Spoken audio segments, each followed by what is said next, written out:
Hello friends, मेरे कहते हैं सब खैरियत से होंगे, हैप्पी शैप्पी होंगे, क्योंकि आपके सामने बैठे हैं जे भाई डॉन, दोनों के डॉन जे भाई डॉन। अस्सलाम और मैं वालेकुम, हाफिज मेरी भाई तरफ से सत श्री अकाल, नमस्कार। आप सबको प्रणाम, जी। ढेर सारी शुभकामनाएं। जी। तो और ये है हाफिज भाई। जी बता दिया भाई। मैं भी और बता वीडियो के दूं। बारे में आपको बताएंगे जे भाई डॉन।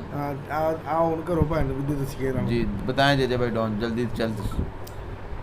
आज वीडियो जो लेके है ना वर्ल्ड वो है, हाँ, world first. World first hypersonic jet India Russia relation के बारे में है। इंडिया और रशिया के, जी, रूस जी। और इंडिया के जो रिलेशन है उसके बारे में है कि कुछ जेट ऐसा कोई है त्यारा, दुनिया का पहला। जी, भाई जी। यही हो सकता है ना। ठीक है, मैंने क्या कहा। तो भाई चलो वीडियो जो कुछ देखिए थोड़ा यार। बहुत हो ना तो उन्हीं उसके भी लिए हो माजरत, तो जे भाई की तरह से मैं क्षमा क्योंकि ये चाहता मुझे हूँ। फंसा देते हैं हर दफा। चलो तो आओ वीडियो देखें। वीडियो चैन- अच्छी लगे दोस्तों के साथ शेयर कीजिएगा, चैनल को सब्सक्राइब कीजिएगा, वीडियो को ज़्यादा से ज़्यादा लाइक तक कीजिए। तक लाइक कीजिए। चलो। नमस्कार दोस्तों, स्वागत है आपका हिंदी नॉलेज शो में। तो दोस्तों आज मैं आपको बहुत ही कमाल की खबर बताने जा रहा हूँ, और ये खबर कुछ ऐसी है कि भारत और रूस जो दिन प्रतिदिन एक दूसरे से दूर होते जा रहे हैं, दोबारा बेहद करीब आ सकते हैं। और साथ ही जो भारत का एम है कि रूस पूरी तरीके से प्रो चाइना ना हो जाए, उसे भी ये रोक सकता है। तो चलिए बिना समय गंवाए इस बेहतरीन खबर को जान लेते के बारे में। हैं। तो दोस्तों आप सभी लोगों ने अभी तक हाइपरसोनिक मिसाइल के बारे में सुना होगा, और ये सबसे खतरनाक मिसाइल मानी जाती है। इन्हें रोक पाना असंभव है आज की तारीख में। कारण है इनकी रफ्तार।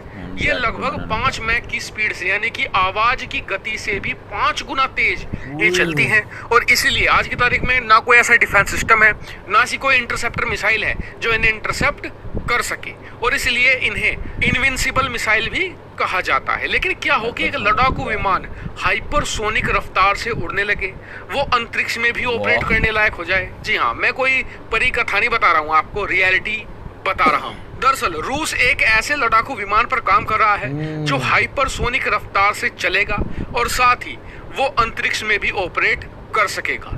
और इसे बना रही है रूस की कंपनी मिखोयान। जी हाँ, जो कंपनी मिग लड़ाकू विमान बनाती है वही इसका निर्माण कर रही है। इसकी डिजाइनिंग वगैरह भी फाइनल हो चुकी है और इसकी कुछ कैपेबिलिटी है वो भी निकलकर सामने आई है। सबसे पहले तो ये कि जो इसकी नॉर्मल स्पीड होगी वो होगी करीबन 3 मैक के आसपास, यानी कि हाइपरसोनिक से कम। लेकिन जब ये अपनी फुल थ्रोटल पर चलेगा, यानी कि हाईएस्ट स्पीड ये 5 मैक को भी क्रॉस कर जाएगा, यानी कि हाइपरसोनिक रफ्तार पर भी ये उड़ सकेगा। और हाइपरसोनिक रफ्तार पर उड़ने के कारण ही दुनिया की कोई भी मिसाइल इसे पकड़ नहीं सकेगी, इसे मारकर गिरा नहीं सकेगी। इसलिए इसे भी इनविंसिबल लड़ाकू विमान माना जाएगा।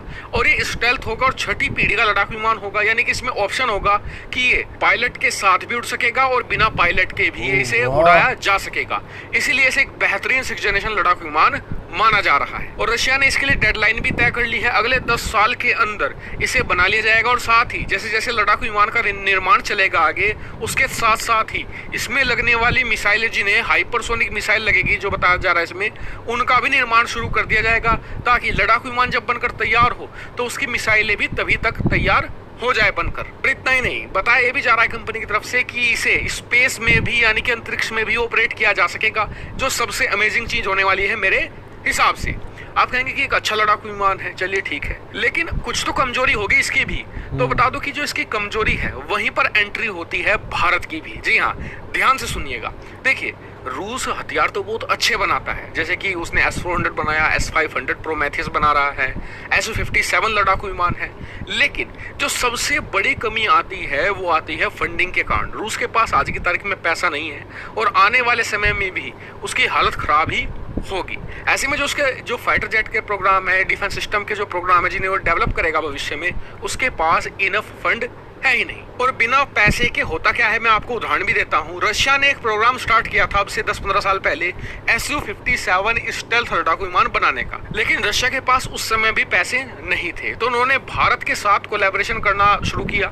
भारत ने हाँ भी कर दी कोलैबोरेशन के लिए और पैसा भी दे दिया। $4 अरब भारत को देने थे। बताया जाता है कि भारत ने $2 अरब दे भी दिए थे। लेकिन भारत और रूस के बीच में कुछ ऐसी बात हुई कि भारत ने अपना पैसा वापस ले लिया और Su-57 प्रोग्राम से बाहर आ गया। और भारत के बाहर आते ही SU-57 प्रोग्राम की हालत हम सभी लोग जानते हैं। SU-57 को एक प्रॉपर स्टेल्थ माना ही नहीं जाता है।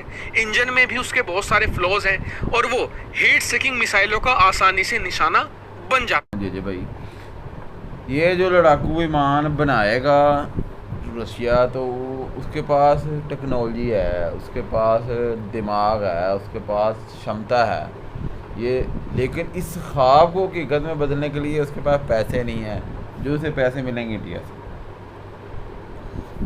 तो ये बात इंडिया से पैसे मिलने की अगर इंडिया ने पैसा दिया भी ना तो इंडिया का इसमें फ़ायदा है। फ़ायदा इस तरह है कि वो रशिया और चाइना की जो है ना ये क्लोजनेस जो हो रही है वो दूर कर देगा, क्योंकि चाइना और इंडिया की पहले ही लग रही है एक दूसरे के साथ, ठीक है ना। वो इंडिया कभी नहीं चाहेगा कि रशिया और चाइना के ताल्लुकात आपस में बेहतर हों। इंडिया पहला काम तो ये करेगा, इस शर्त में पैसे देगा, ठीक है। दूसरा ये भी हो सकता है कि जो वो ये फाइटर जेट जो बना रहे हैं ये, ठीक है ना, हो सकता है इंडिया भी इसका सबसे पहले खरीदार हो। तो भाई वो फाइटर जेट बनेगा ही तब जब इंडिया उसके साथ कोलैबोरेशन करेगा, इंडिया उसके साथ कंट्रीब्यूशन करेगा, कोई पैसा लगाएगा उस प्रोजेक्ट में, तभी बनेगा। क्योंकि रशिया के पास और इतना ये पैसा देख ले अपनी आवाज से वक्त तो इतना पैसा नहीं तेज, अपनी आवाज से भी 5 गुना तेज ये चलता है यार, क्या बात। और वाकई ही अगर वो अपनी आवाज से ही 5 गुना तेज, क्योंकि आवाज यहाँ पे आ रही है, वो कहीं का कहीं गया होगा, तो कोई भी मिसाइल उसको नहीं पकड़ सकेगा। फिर तो ये हकीकत है, ये तो इसमें रियलिटी है, और ये वाकई बड़ा खतरनाक। और 6th जनरेशन, वाह, बड़ा ही 5th जनरेशन तो इस टाइम सिर्फ मेरे ख्याल से वर्ल्ड में अमेरिका के पास है मैं भी तो, लेकिन ये तो अब 10 साल में 6th जनरेशन जब बनेगा तो फिर क्या बात। तो 6th जनरेशन जो जब इंडिया के पास होगी तो क्या बात होगी, सारी बात है जिस देश के पास होगी, जिसका पैसा, वो कहावत है ना, जिसकी लाठी उसकी भैंस।